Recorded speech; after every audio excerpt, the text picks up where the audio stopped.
Привет! Я таки сломался и прикупил для обзора наушники от JBL. Про эти вкладыши довольно часто спрашивали в комментариях, и вот по итогу в местном ритейле за 3780 рублей я заказал себе новенькие Wave 300 TVS. Ну а стоят ли данные наушники своих денег, ты и узнаешь из сегодняшнего обзора. Зарядный кейс и сами наушники выполнены из матового очень качественного пластика, в моем случае черного. Не могу не отметить очень хорошую сборку устройства, за такую цену другого и быть не должно. Футляр открывается по типу пудреницы, причем петля здесь подпружинена, и как только магнит размыкается, крышка тотчас принимает открытое положение. Все внутреннее убранство отделано серым матовым пластиком того же качества, а сами наушники имеют горизонтальную укладку. Нечто похожее мы уже проходили с наушниками SoundPeats True Air 2 и 2 Plus. Извлечение гарнитуры при таких раскладах проблем не доставляет. Никаких кнопок активации и сброса наушников до заводских настроек как внутри, так и снаружи корпуса нет. Все действия зашиты на сенсоры управления. На передней стороне зарядного кредла разместили одинокий диод состояния, а на задней под петлей в небольшой нише утоплен разъем для зарядки с интерфейсом Type-C. Емкость встроенного аккумуляторного блока составляет 500 мАч. Цикл его полной зарядки займет примерно 2 часа, но помимо этого в самом футляре имеется функция быстрого пополнения энергии для самих наушников. 10 минут, проведенных внутри, обеспечат до 1 часа проигрывания музыки. Разумеется, все будет зависеть от громкости прослушивания.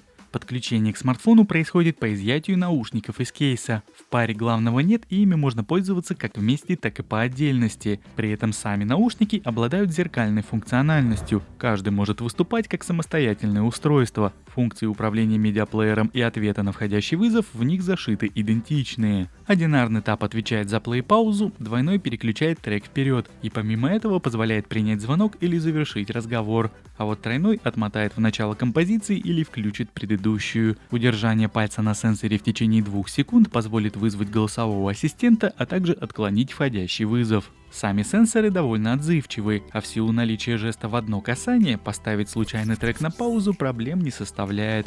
Так что мисклики здесь иногда присутствуют. Уж и не знаю, что будет лучше, случайно коснуться и убавить громкость, как в SoundPeats True Air 2, или периодически останавливать воспроизведение. При этом регулировки громкости в наушниках от JBL не предусмотрено. Датчики автопаузы за эти деньги в модель тоже не завезли. Таким образом, перед нами предстают довольно стандартные опции бюджетных наушников из Поднебесной, ведь даже приложения для настройки к этой гарнитуре нет. Возможно, что тут есть что-то интересное по звуку. И да, звучание в этих наушниках меня и правда порадовало. Не могу сказать, что оно какое-то басовое, как то заявляется в промо-материалах, но оно хорошее и по этой части претензий я не имею. Наушники сели в мои уши хорошо, при этом, несмотря на матовые корпуса, при ходьбе поправлять их иногда приходилось. Но здесь хотелось бы отметить, что по посадке они однозначно подойдут большинству пользователей, даже тем, у кого маленькие ушные каналы. С размером производитель не прогадал и сделал акцент на универсальность. Наушники выдают интересную частотную картину с достаточными низами, приятной серединой и умеренными верхушками. Здесь нет каких-то ярко выраженных завышенных верхних частот, а АЧХ довольно ровная с небольшим прогибом в середине. Вокально-инструментальные композиции раскрываются здесь хорошо. Недостатков в среднем частотном диапазоне я не услышал. Но опять же, лично на мой слух, SoundPeats True Air 2 и уж тем более 2 Plus играет ничуть не хуже, а в каких-то моментах даже лучше. Запас по громкости в JBL Wave 300 имеется, причем довольно приличный. Никаких искажений, перемешивания частот на максимальном уровне громкости я не услышал. В моем тесте автономности на одном заряде и 100% громкости наушники отыграли внушительные 5 часов и 22 минуты в стереорежиме, после чего остался играть только левый наушник. За звук здесь отвечают динамические излучатели диаметром 12 мм, а кодировку обеспечивает аудиокодек AAC, помимо которого стандартно доступен и SBC. Сопряжение со смартфоном происходит посредством современного Bluetooth модуля версии 5.2. По стабильности связи к наушникам у меня претензий нет. Обрывов, прерываний и отвалов с моими смартфонами не было. А вот насчет игровых возможностей и даже работы с приложением YouTube, как ни странно, вопросы имеются. Да, здесь нет специального режима с низкой задержкой, но все же. В моем тесте в популярных шутерах PUBG Mobile и Call of Duty Mobile я получил интервалы от 400 до 520 миллисекунд. В принципе, принципе, это даже слышно и видно невооруженным взглядом. Но что больше удивило, так это задержка в ютубе. При просмотре роликов отставание звука от видео со временем замечаешь сильнее. Давненько я уже подобного не наблюдал, если честно, даже в самых дешевых беспроводных наушниках. Ну а теперь я предлагаю тебе послушать и оценить качество работы встроенных в наушники микрофонов. Ну что же, проверяем работу микрофонов в наушниках JBL Wave 300 TVS. Вот таким образом они звучат в закрытой машине. И я сейчас по традиции открываю окна с двух сторон. Вот таким вот образом мне сюда задувает с двух сторон ветер. Плюс есть шум от дороги, от проезжающих мимо машин. Ну, собственно, примерно как-то так отрабатывают микрофоны в этих наушниках. И, если честно, мне не очень понравился какой-то вот этот вот фоновый шум, который присутствует при работе этих микрофонов. Я уже его послушал и как-то так. Ну и по традиции второй тест в автомобиле, тест с печкой. Я сейчас выкручиваю ее на максимум, вот так вот.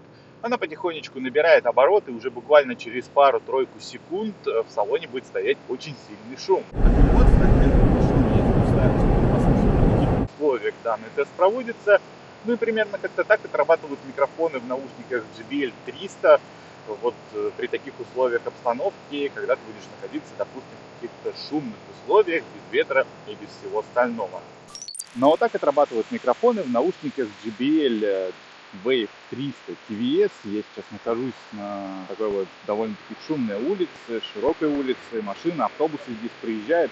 Вот таким образом они сидят в шапке, эти наушники, и вот так отрабатывают у них микрофоны. Я сейчас нахожусь в замечательном городе Королеве, рядом с ТЦ Гелиос. Так что, кто, может быть, местный знает, какая здесь шумная улица. В общем, как-то так это все работает, как-то так отрабатывают шумодавы в этих наушниках. Ну а вот так звучат микрофоны в наушниках JBL Wave 300 TVS в торговом центре. Ну, если точнее, это продуктовый магазин, огромный продуктовый магазин Globus. Здесь очень много народу, сегодня выходной день, просто вот прорва народу, куча шума от людей, собственно, все разговаривают, все что-то чего-то обсуждают, предновогодняя суета, уже осталось немножко до Нового года, ну и примерно как-то так отрабатывают микрофоны в этих наушниках при вот таких условиях использования, если будешь с кем-то разговаривать по телефону с помощью этих наушников, находясь вот в торговом центре.